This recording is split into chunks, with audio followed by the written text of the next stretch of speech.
खोजी होए तुरंत मिल जाऊं एक पल की तलाश में। ना मैं जप में ना मैं तप में ना मैं व्रत उपवास में। मोको कहाँ ढूंढे रे बंदे, मैं तो सबके पास में। पर कोई कोई विरला है जिसको मेरी आस है।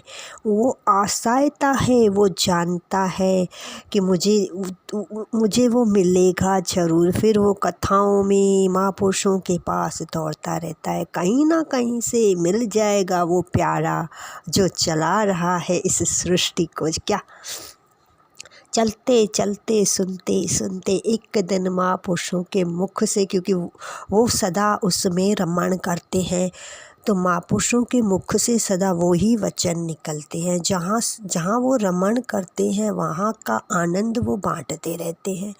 और जो प्यासे हैं उनको सुनते ही वो अपने आप को जान जाते हैं।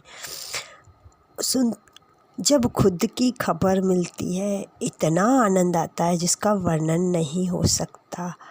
देखा अपने आप को मेरा दिल दीवाना हो गया। ना छेड़ो मुझे यारो, मैं तो खुद पे ही मस्ताना हो गया। इतना अंदर आनंद भरा पड़ा है जिसका वर्णन नहीं है। हम कर ही नहीं सकते, ज़ुबान में भी ताकत नहीं है। हम पहले क्या करते थे, जब अज्ञान में थे तो हम खाने में आनंद लेते थे, पीने में, पहनने में। मना नहीं है, भगवान बोलते हैं मना नहीं है, लो भले वहाँ से, पर ये तुम्हारा ही है, ये जानो जरा। अंदर से आता है, तुम वैल्यू देते हो जिस भी पदार्थ को, तब तुम्हें वहाँ से आनंद मिलता है, नहीं तो वो अंदर का ही आनंद है। ये तो वैल्यू तुमने वहाँ दी सामने, ये जानो जरा, फिर तू शहंशाह हो जाएगा।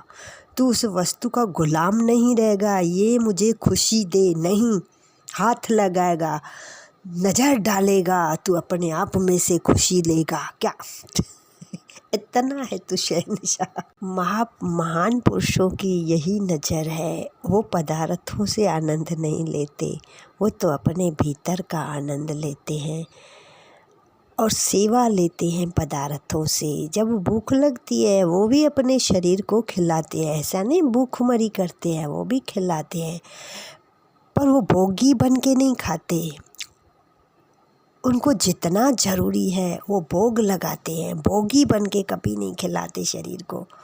फिर योग करते हैं उस मालिक से, अपने आप की खबर, क्योंकि एक ही है परमात्मा, वो एक ही सत्ता है जिसको कहते हैं ईश्वर।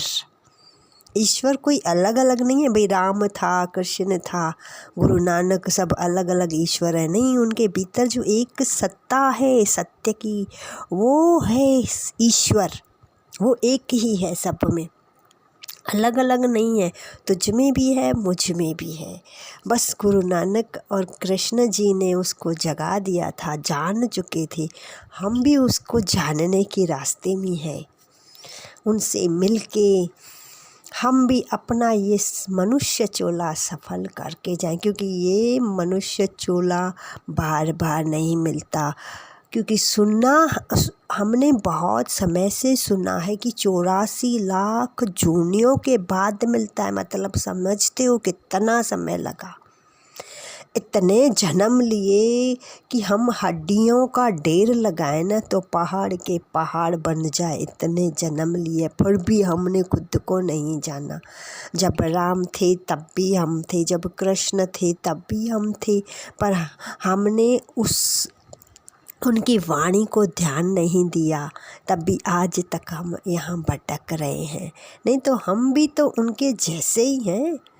जो एक कर सकता है वो सब कर सकते हैं। सबको परमात्मा ने ये आज़ादी दी है। तुम चाहो अपने से मिल जाओ, तुम जाओ दुनिया को बनाओ, जाके दुनिया को, हाँ, दुनिया में परिवर्तन लाओ।